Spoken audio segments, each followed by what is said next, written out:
Morning po mga guys, amigo, mayroon tayong hamon ngayon, Kia Panoramic, no? Yan.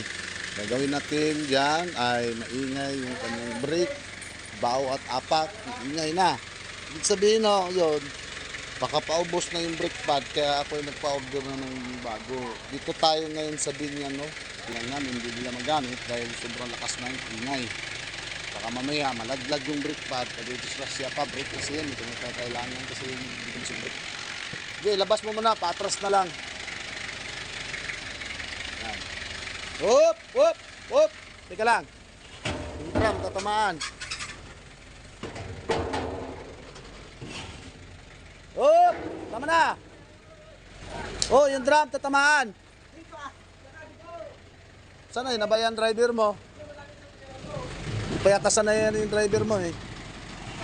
Yan guys, babalikan ko kayo mamaya no, at babaklasin namin yung brake. Kaya dito namin ipaparada kasi abutin kami ng panainit, no? Habang araw nandito pa sa gilid kasi pag nasintro ng araw doon may initan na kami diyan. Kaya bakbakin na namin yung babaklasin namin yung likod sa harap. Lahat na po yan. Okay. So, tinatanggal na ang gulong. Lahat yan, no? Apat. Yan, nilagyan namin ng tubo yan. Ganda tayo rin yan, matibay yan. Kabila. Basta apat na gulong, luwagan mo lang. At ako yung magja-jack na din eh. Yan na guys, no? Nakakabit na yung brake pad niya bago. Tingnan yung bago. Yan. Bagong-bago yan. Ganita na natin para lumingin. Tapos, naglagay po kami ng kunting plastic. Pinakabusing din eh. Kasi, durog na yung guma niya. Yan o. Durog na yung guma niya ito. Ngayon, ang ginawa ko na lang muna, para magamit naman to, nalagyan ko lang ng plastic. Saka na namin palitan ng repair kit. Pinakabots ng pin sa kaliper. Kasi nga ho, kalug-kalug na to eh. Ngayon, maganda na, hindi na sa kumalog. Pwede po yan, dami ko nang ginawa, plastic lang muna nilagay. Tumagal kasi yan, plastic yan. Itong guma kasi na durog na oh. Tatagal naman po yan, marami na akong ginawa ganito. Kurang to eh. Kabila naman. Mga amigo, nakakabit na yung ating brake pad sa harap. Ngayon, sa likod naman tayo. Ito, brake drum tight, no? Mayroon siyang Phillips screw malalaki dyan. Naglalak sa kanyang brake drum para lumapat. Ngayon, pagka matigas po na bagay yan, i-sprayan nyo muna WD-40. Tapos lagyan nyo ng bolt dito para magiging jack bolt. Para umangat yung drum. So, ganun lang po ang gagawin. Kailangan natin buksan yan para makita natin. Kasi di natin ma-perfect yan. Nasa loob po kasi yan eh. Maingay kasi yung brake niya. No? So yung harap, nakalitan na namin. Kaya dito naman tayo sa isip. Yan o, manipis na. Bago na po ito. No? Adjust lang tayo dito muna. Bago yung pasok para di na masyado ano guys. Ito yung adjuster o. Lapit ito. Kita ba? Pagka Kia Panoramic o preview, dito lang po yung adjuster. Parehas na kasi ng preview yun. Kamay lang? Kamay lang ba? Kabit-kapit. Tingnan lang. Ito, sintro guys. Alis mo na, kakabit ko muna. Yan. Bago na yung nakabit yun. Sakto ng adjuster yan. Pwede ka rin magdagdag ng adjust pagka nakakabit ng gulong.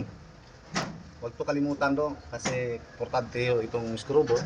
Malaking tulong po yan. Huwag lang siya ipitan para hindi naman mahirapan magtanggal yung kagawa kapag nasira. Kasi mas maipit na kinakalawa. Tama lang ba? Yan. Ito yung jack bolt niya nung ginamit namin kanina. Sabit mo ng gulong. Sa kabila naman tayo. Oh. Pliers lang, tatalong.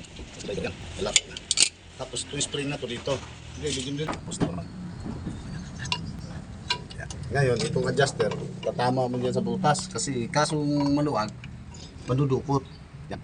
Pag ginanon mo yan, hindi tatama sa butas, hindi mo na ma-adjust sa ilalim pag may drum. Kailangan tumatama sa butas para pag nag-adjust. Yung video na yan at kamera at baka matamaan pa. Yan. Ngayon, ito na may spring isa. Pwede rin huli ng spring. Patante na, tama mo yan. Kasi pag hindi mo tumama talaga yan, hindi yan gagalaw yung ano niyan. Pinaka-adjuster niya. Pinaka-100 niya kasi ito ang gumagalaw eh. Pag 100 pira, bubuka. Hawakan mo itong brake shoe. Kaya ba? Oo, tama. Kaya ba? Mga kamuli. Sabit natin yung spring. Hindi natin mag-igwat-igwat. Pahirap. Kaya lang po, masabit na yung spring. Oh. Pababa. Ito. Side. Ganyan. Okay. Kabit. Kulang pa.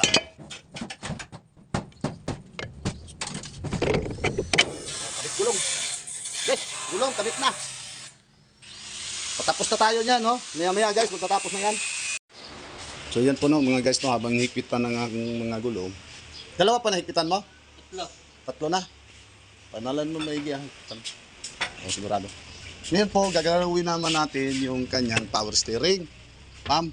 Kasi po, pag sinagad ng manubela, umiingay. Di ba? Oy, di ba, naniobra ka kanina, lakas ng ingay. Pag sinagad mo, dapat yan, hindi na ingay. Oo, sagad. Eh, ito naman, nandito, halika, turo ko sa'yo, halika. Dito, halika, buksan mo yan. Pag ikaw nagmaniho, itong lagayan ng power steering fluid. Para po dito. Hindi, power steering, para lang hindi busina sa manubela. Yun, sabi naman na sa akin, marami doon laman to. So, bubuksan natin. Totoo, sinabi niya, maraming laman. Yan, oh. Daming laman pa eh. Yun, oh, basa, oh. Diba? Huwag na masyado punuin para hindi mag-aawas. Ngayon, kaya umiingay yan, gawa ng pump belt mo ng power steering. Pump, maluwag na. Ganun lang, hikitan lang yun. Testingan natin mamaya. Hikitan natin. Guys, hikitan natin yung power steering, no? Gagamit lang po tayo ng 14 doon sa idler pulley ng belt, no? Doon sa kanyang power steering. Tapos, cheese naman yung adjuster. Nandun po. Kaya lang, hindi natin mabidyohan kasi nasa ilalim po yan. Dukutin na lang yan kung kabisado. Pag hindi yung kabisado, tanggalin nyo na lang to para hindi kayo mahirapan. Ako, kabisado ko naman, dudukutin ko na lang. Kita na yan. Testingin mo muna, pandarin mo. Iikot mo nubila ko, iingay pa ba yan? Neutral lang. Yan, kote mo nubila. Teka, naka-neutral ka ba? Huwag mo lang bago yung cambio. Yan, taon mo clutch. Yan. Sige, ikotin mo nubila. Sagad mo. Wala na. Wala na. Kabila. Wala na, no? Maluwag na yung belt nyo. Balik mo. Okay. Tama na yan. Papatayin mo na. Wala na yun. Nakita ko kasi maluwag yung belt eh. Yun lang, sira. Patayin mo na. Okay. Rorotis na natin yung brake nyan. Ginagdagalan natin yung gawa. Brake lang naman eh. Sinabay ko na yung power steering pump na maluwag yung pump belt kasi may ingay. Pagsagad. Ano, wala na no? Ganun lang. Yan. Kanina, ngayon ba kayo nangyari? Pangatlo. Start umaga. Ayaw. Pangalawa. Yun. Ngayon, pangatlo. Heater plug yan. Heater plug. Dalhin mo na lang doon sa lambat. Kasi natin yung heater plug. No. Sige. Yan po mga guys to. Finish work na kami dito. Ano masasabi mo sa trabaho ko, boss? Very good. Very good. Very good. Bye. Oh, ganda na freedom mo ha. Oh. Ngayon na yan. Oh. Okay. Mababa ang handbrake mo. Sa original. Yan po. Hanggang dito na lang po ating video, no? Kia Panoramic Brake Job Order. So, bye-bye po. Maraming salamat sa mga ating amiga-amigo dyan. God bless po sa ating lahat. Thank you.